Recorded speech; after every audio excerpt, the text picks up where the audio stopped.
Hello friends, how are you? Do you know very beginning of human life? How was life's style? The sun had slipped beyond the jagged horizon, leaving the land in a deep, endless shadow. The small human band huddled around their fire, its orange glow trembling in the cool air.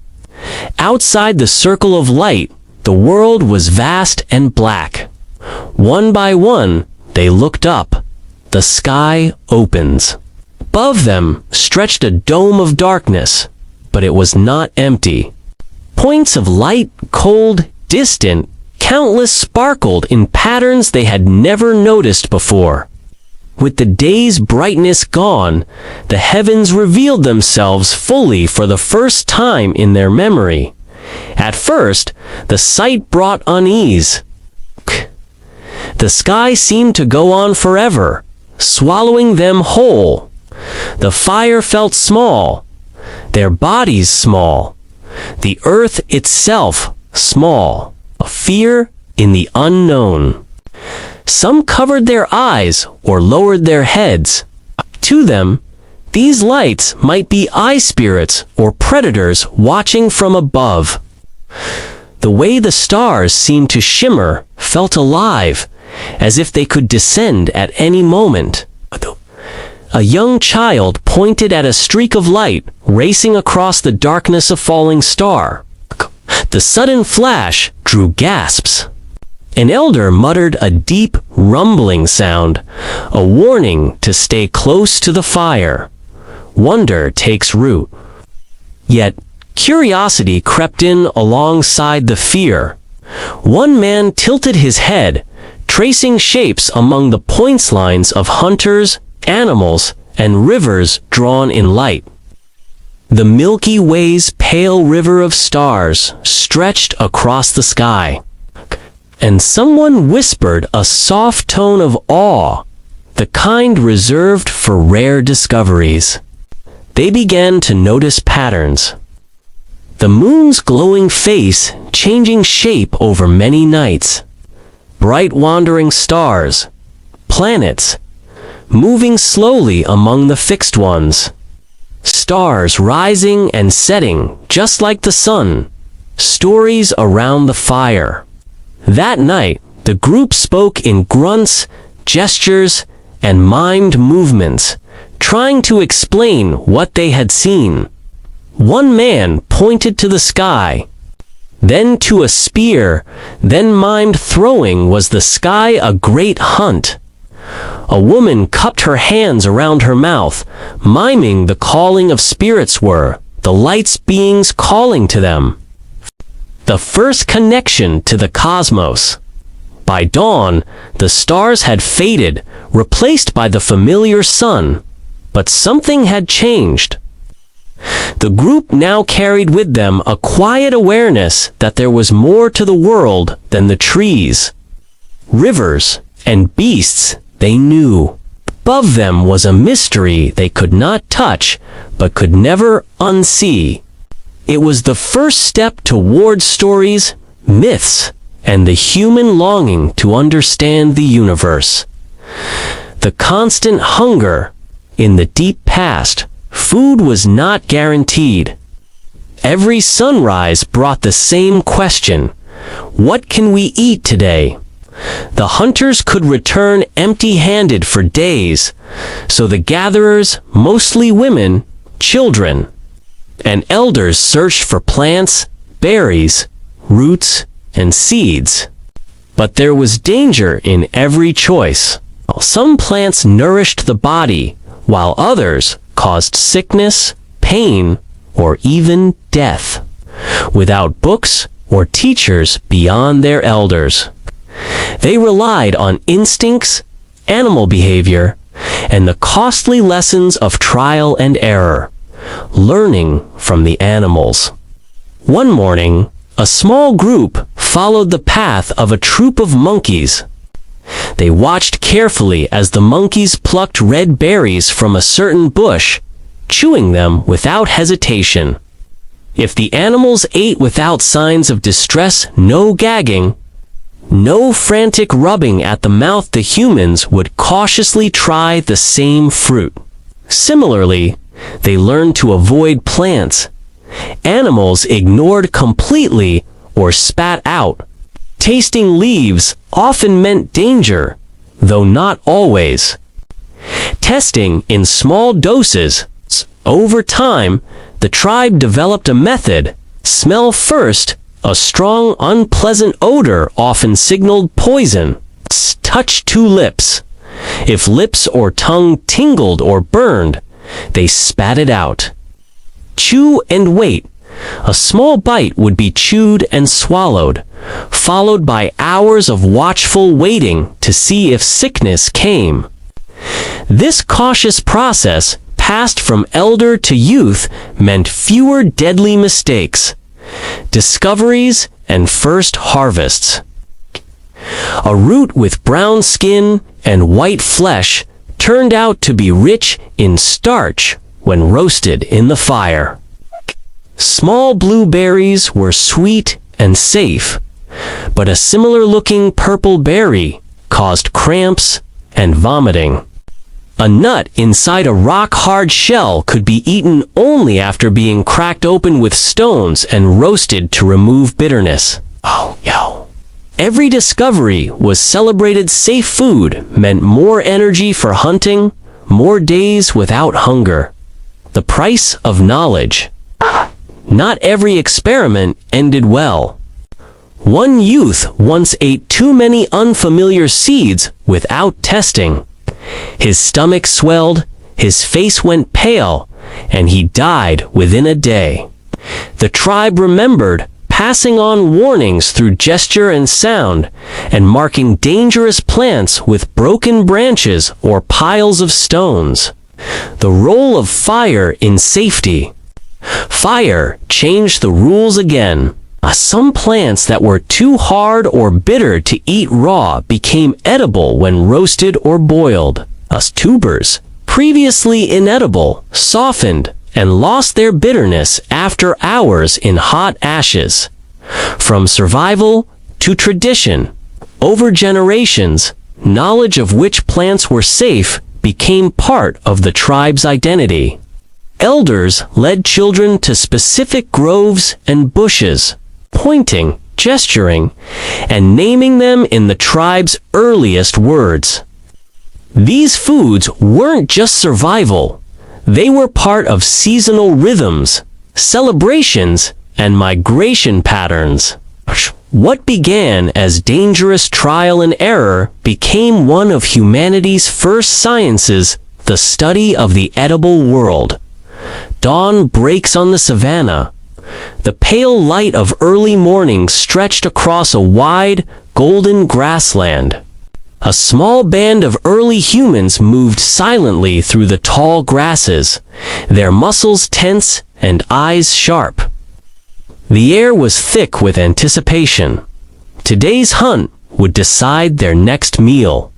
Primitive weapons at the ready. Each hunter carried weapons forged from nature's raw materials. Spears with sharpened stone tips lashed tightly to straight wooden shafts, light enough to throw, but sturdy enough to pierce. Heavy clubs, thick branches stripped of bark, perfect for smashing or stunning prey at close range. Some held slings made from woven fibers, ready to hurl small stones with deadly accuracy. Their bodies were painted with mud and ochre, both camouflage and ritual blending into the environment. Spotting the prey? Far ahead, a herd of wild antelope grazed, alert but unaware. The hunters froze behind a cluster of acacia trees, crouching low. The leader raised a hand, signaling a slow, silent approach. The group split. Two moved left to flank, to stay low behind the herd, while the youngest prepared to drive the animals toward the waiting hunters. The chase begins. With a sharp bark, the youngest hunter startled the herd, sending them running toward the waiting flanks. The antelope bounded gracefully, but the flanking hunters were ready. One hurled a spear, striking an animal in the shoulder. It stumbled but kept running. Thea followed, throwing spears in rapid succession. Some missed, embedding in the earth. One hit a second animal in the leg, slowing it down. Close combat. The herd scattered, but one wounded antelope lagged behind. The hunters closed in, wielding their clubs with practiced strength. With a mighty swing, a hunter brought down the animal, ending the chase. Breathing hard, the group gathered around the kill. There was no joy in the bloodied face, is only relief. This was survival, not sport. After the hunt, they worked quickly skinning the animal, cutting strips of meat, breaking bones for marrow. The youngest watched closely, learning the techniques passed down by the elders. Every movement was deliberate, honed by countless hunts before. The weapons were crude but effective, born from a deep understanding of the animals and their world.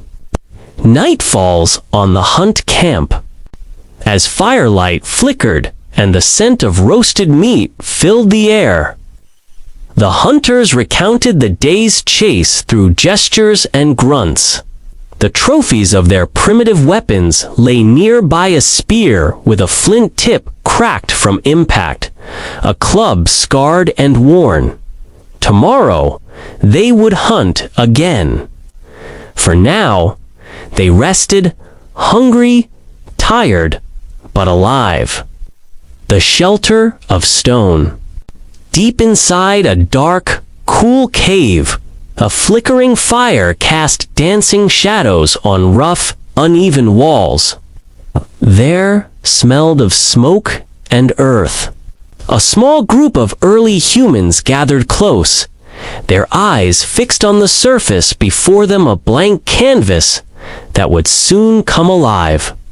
The first tools of expression, their brushes, were simple but effective. A cockle from burnt wood for deep black lines. Crushed minerals like red ochre, yellow clay, and white chalk for vivid colors. Sharp stones and bone fragments served as carving tools to etch into softer rock. Fingers, moss, and animal hair bound to sticks were used to smear, dab, and draw. Each pigment was mixed with animal fat or water to create paint that clung to the stone. The act of creation. The chosen artist, often an elder or a skilled hunter, began by tracing the outline of a large bison they had seen during the hunt. With broad, sweeping strokes, they filled in the body with earthy reds and browns, the rough texture of the cave wall giving the image depth and life. Next came the details. Sharp horns curved menacingly. Hooves stamped the ground. Eyes were small black dots, full of spirit. Stories and images. The paintings were more than decoration. They told stories. The great hunt, with men chasing deer and wild cattle. The changing seasons shown by animals appearing or disappearing. Spiritual beliefs with mysterious figures that combined human and animal traits. Carved symbols accompanied some paintings, lines, dots, and shapes that might have represented numbers, events, or warnings. Shared experience. As the fire flickered low, the group gathered to interpret the images. Elders used gestures and grunts to explain the hunt, pointing to each painted animal. Children watched intently, learning lessons about the world, survival, and their place in it. The cave walls became a communal memory, an early library of knowledge passed down through generations. The birth of art and communication. Though primitive, these paintings and carvings were the first human attempt to record experience beyond the fleeting moment. They connected past and present, the seen and the unseen, the living and the spiritual. In those ancient shadows, humanity took a step toward storytelling, history, and culture, an echo that would resonate through millennia, seeking shelter from storms. Over generations, humans learned to recognize the warning signs, changes in wind, shifts in animal behavior, and the smell of ozone before lightning struck. When storms neared, the tribe moved quickly to safer ground. They chose natural shelters like caves or overhangs to shield from wind and rain. Dense thickets or groves of sturdy trees that could break the force of the storm. Raised ground or hills to avoid flooding lowlands. Families carried lightweight bundles of supplies, moving swiftly yet carefully to avoid panic and injury. Building protective structures. Where natural shelters were unavailable, humans built shelters using sturdy branches and saplings woven tightly together to create walls resistant to wind. Layers of leaves, grass, and animal hides to create waterproof roofing that drained rain away. Stones piled at the base to stabilize walls against gusts and flowing water. These shelters were often dome-shaped or slanted to let rain run off rather than pool on top. The design was simple but effective, born of trial and error and careful observation of nature. Flood awareness and response. Hewn-slown areas. Humans learned to identify high ground and move their camp before heavy rains caused rivers to swell. Avoid setting camp near riverbanks or low valleys that flooded quickly. Use raised platforms made of logs and stones to keep belongings dry. When caught by sudden floods, they clung to trees or climbed rocky outcrops, holding tightly until waters receded. The experience was terrifying, but the tribe's knowledge grew with each event. Fire for safety and warmth. Fire was a key tool for survival during storms and cold weather. It dried soaked clothes and hides. It kept dangerous animals away, which often took shelter near humans during storms. It provided light and comfort during long, dark nights. Maintaining a fire during storms was difficult but crucial, so some built fire pits sheltered by rocks or branches. Cooperation and vigilance. Protection was a group effort. Some kept watch for approaching storms, while others gathered supplies. The tribe shared warnings through gestures, sounds, and early signs of communication. Elders guided the young on where to go and how to prepare, passing down the knowledge essential for survival. Living in harmony with nature's power. Though storms, floods, and natural disasters were threats, early humans gradually learned to live in rhythm with these forces, anticipating, adapting, and respecting their power. Their survival depended on this balance, on understanding the signs, and on harnessing the environment's resources to build safety amid chaos. Dawn breaks on the new beginning. The tribe gathered at the edge of a vast frozen plain. The biting cold had lasted too long, and food had grown scarce. Children's cheeks were raw from wind, and elders whispered of lands far to the south, where rivers ran full and fruits ripened beneath gentler suns. With heavy hearts but hopeful spirits, the group prepared to leave their worn camp behind. The long road southward. At first light, the tribe moved as one, men, women, and children trudging through snow-crusted grasslands and frozen forests. Each step was heavy, carrying not only their belongings, but the weight of uncertainty. The leaders set the pace, scanning the horizon for danger wolves, saber-toothed cats, or rival bands competing for resources. Hunters carried spears tipped with flint, while women balanced water skins and bundles of gathered roots. Hunting and foraging on the move. The journey was not just walking, it was constant survival.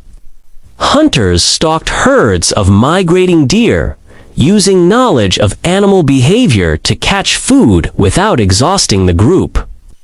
Gatherers searched for early berries, edible shoots, and nuts hidden beneath snow or bark. Every meal was precious. Meals were shared around small fires each night, warming frozen fingers and lifting spirits.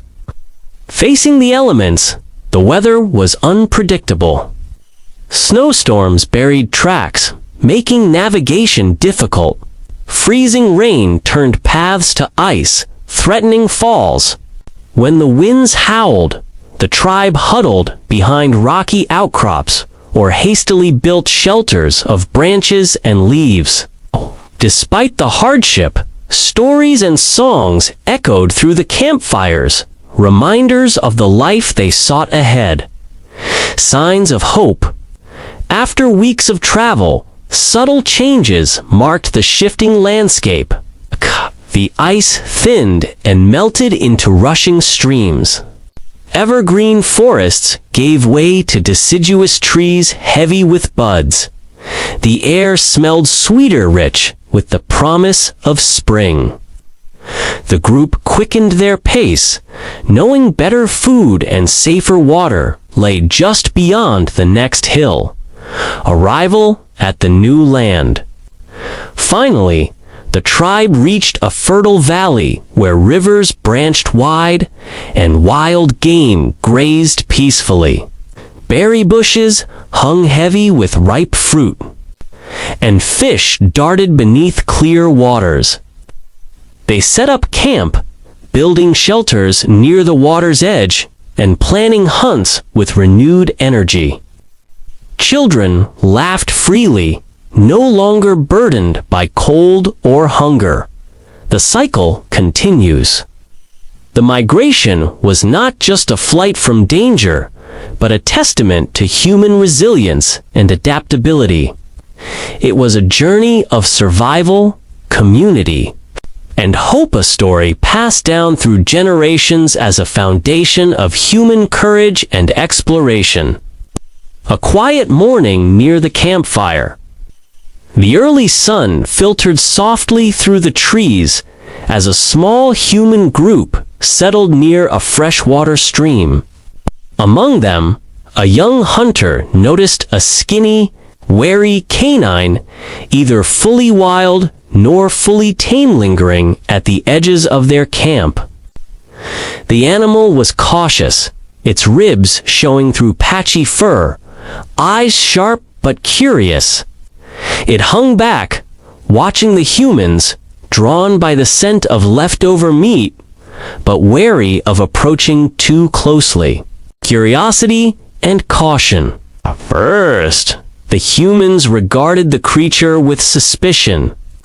It growled low when they moved too fast, but it also whined softly when ignored.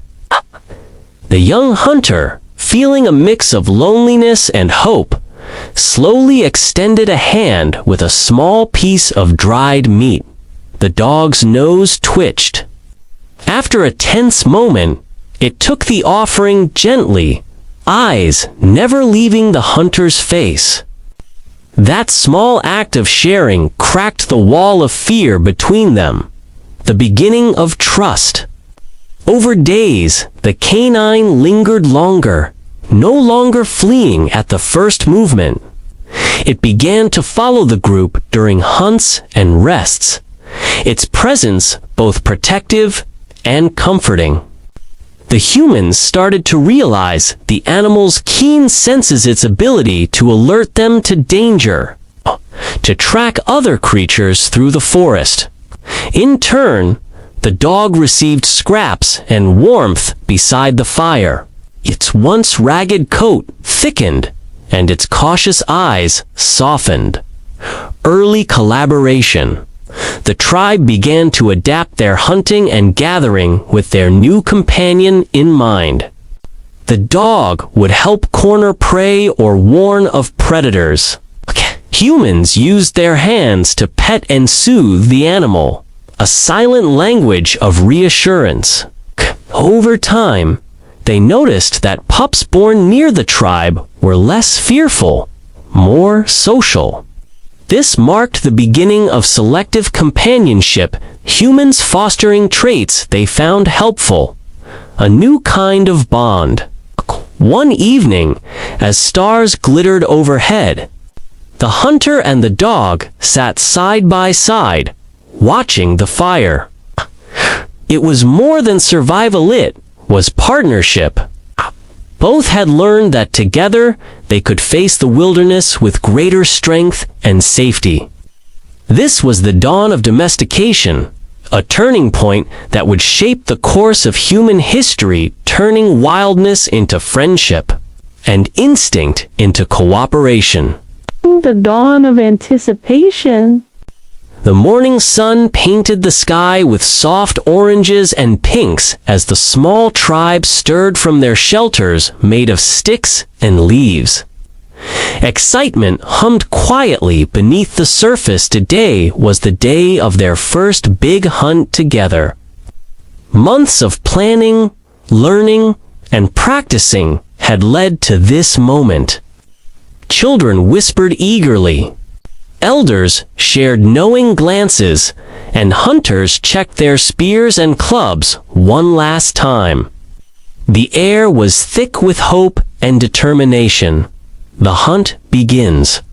The tribe moved out in silence, blending into the tall grasses of the open plains.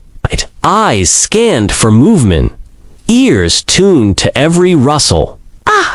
When a herd of wild buffalo came into view, the hunters exchanged brief signals and spread out carefully to encircle their prey. Spears were thrown with precise timing, clubs swung with calculated strength.